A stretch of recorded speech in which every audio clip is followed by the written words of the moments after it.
Hi, ഇന്നൊരു സ്റ്റോറിയാണ് കേട്ടോ പറയുന്നത്. അതായത് ഒരു അമ്മയും ഒരു കുട്ടിയും കൂടി സ്കൂൾ വിട്ടിട്ട് സ്കൂൾ കഴിഞ്ഞ് വീട്ടിലേക്ക് പോവുകയാണ്. പോകുന്ന വഴിക്ക് ഒരു ചെറിയൊരു പട്ടിക്കുഞ്ഞിനെ കാണുകയാണ്. അപ്പോൾ ഈ പട്ടിക്കുഞ്ഞിനെ കാണുമ്പോൾ തന്നെ കുട്ടിയുടെ ഉള്ളിൽ വളരെയധികം സന്തോഷം, ഹാപ്പിനെസ്, ജോയ്ഫുൾനെസ് ഒക്കെ കൊണ്ട് അവൻ എക്സൈറ്റഡ് ആവുകയാണ്. ചെറിയൊരു പട്ടിക്കുഞ്ഞാണ്. അപ്പോൾ ഇതേ പട്ടിക്കുഞ്ഞിനെ തന്നെ കാണുമ്പോൾ അമ്മയുടെ ഉള്ളിൽ വരുന്നത് ഇറിറ്റേഷനും ദേഷ്യമൊക്കെയാണ്. അപ്പോൾ ഒരേ പട്ടിക്കുഞ്ഞിനെ തന്നെ കണ്ടപ്പോൾ രണ്ടുപേരുടെ ഉള്ളിലുണ്ടായ ഫീലിങ്സും ഇമോഷൻസും എൻറ്റയർലി ഡിഫറൻ്റ് ആണെന്ന് മാത്രമല്ല, രണ്ട് എതിർവശത്ത് നിൽക്കുന്ന ഇമോഷൻസാണ് ഉണ്ടായത്. അപ്പോൾ എന്താണ് ഇതിൻ്റെ റീസൺ എന്ന് വെച്ചാൽ, ഇവർ രണ്ടുപേരും കണ്ട പട്ടിക്കുഞ്ഞ് സെയിം ആണ്. അതായത് ആ ഒബ്ജക്റ്റ്, രണ്ടുപേരും കണ്ട ഒബ്ജക്റ്റ് സെയിം ആണ്.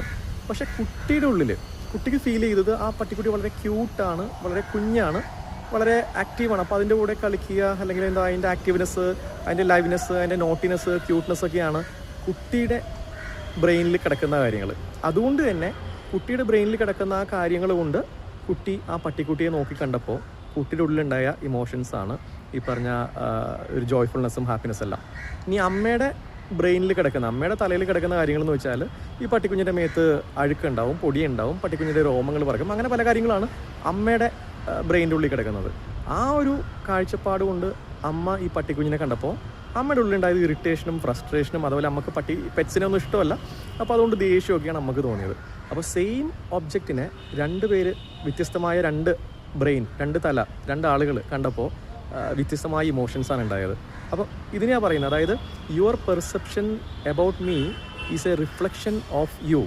ഒരാൾ അയാളുടെ തലച്ചോറ് കൊണ്ട് ഒരു കാര്യത്തെ കാണുന്നത് പോലെയല്ല വേറൊരാൾ കാണുന്നത്. അപ്പോൾ പ്രത്യേകിച്ചും ഈ ഒരു കോണ്ടെക്സ്റ്റ് മനസ്സിലാവേണ്ടത്, നിങ്ങളൊരു ടഫ് ടൈമിൽ, ബുദ്ധിമുട്ടുള്ളൊരു സമയത്തൂടെയാണ് പോകുന്നതെങ്കിൽ, നിങ്ങൾ ഹെൽപ്പ് സീക്ക് ചെയ്യുമ്പോൾ എംപതി ഉള്ള ആളുകളാണെങ്കിൽ, എംപതൈസ് ചെയ്യാൻ കഴിവുള്ള ഒരു ബ്രെയിനുള്ള, തലച്ചോറുള്ള ആളുകളാണെങ്കിൽ, അവർ നിങ്ങളെ ക്ഷമയോടെ പേഷ്യൻ്റായിട്ട് കേൾക്കാനും, എന്താണ് നിങ്ങൾ കടന്നു പോകുന്നതെന്ന് മനസ്സിലാക്കാനും, അതിലത്തെ കാര്യങ്ങളൊക്കെ വിശദമായിട്ട് ചോദിച്ചറിയാനും, ആ പ്രയാസങ്ങളിൽ നിങ്ങളെ സപ്പോർട്ട് ചെയ്യാനായിട്ടും നിങ്ങൾക്കത് ഹെൽപ്പാവും. പക്ഷേ ഒട്ടും എംപതി ഇല്ലാത്ത ഒരു ബ്രെയിനാണ്, അതായത് വേറൊരു വ്യക്തിയാണ്, എൻറ്റയർലി ഡിഫറൻ്റ് ആയൊരു വ്യക്തിയാണെങ്കിൽ, ആ വ്യക്തിയുടെ ബ്രെയിനിനെ ഒട്ടും എംപതൈസ് ചെയ്യാൻ കഴിവില്ലെങ്കിൽ, നിങ്ങളവിടെ സെയിം ആണ്, നിങ്ങളുടെ സിർക്കംസ്റ്റൻസും നിങ്ങളുടെ സഫറിങ്ങും എല്ലാം സെയിം ആണെങ്കിലും നിങ്ങൾക്ക് കിട്ടുന്ന റെസ്പോൺസ് എൻറ്റയർലി ഡിഫറൻ്റ് ആയിരിക്കും. കാരണം അവർ നിങ്ങളെ കേൾക്കാൻ തയ്യാറാവില്ല, നിങ്ങളെ മനസ്സിലാക്കാൻ തയ്യാറാവില്ല, നിങ്ങൾ അനുഭവിക്കുന്ന യഥാർത്ഥമായ പ്രയാസം എന്താണെന്നുള്ളത് അന്വേഷിക്കാനോ അറിയാനോ തയ്യാറാവില്ല. പക്ഷേ അവർ നിങ്ങളെ ക്രിറ്റിസൈസ് ചെയ്യാനും, ജഡ്ജ് ചെയ്യാനും, നിങ്ങളെ കുറ്റപ്പെടുത്താനും, നിങ്ങളെ മോശക്കാരനാക്കാനും, ഒരുപക്ഷെ നിങ്ങളെക്കുറിച്ച് ഗോസിപ്പ് വരെ പറയാനായിട്ട് അവർ തയ്യാറാവും. അപ്പോൾ ഇതാണ്, അതായത് your perception of me is a reflection of you എന്ന് പറയുമ്പോൾ, നമ്മുടെ പ്രയാസ സമയങ്ങളിൽ ആരെയാണ് നമ്മൾ ഹെൽപ്പിന് തിരഞ്ഞെടുക്കുക എന്നുള്ളത് വളരെ വളരെ ഇമ്പോർട്ടൻ്റ് ആണ്. Thank you.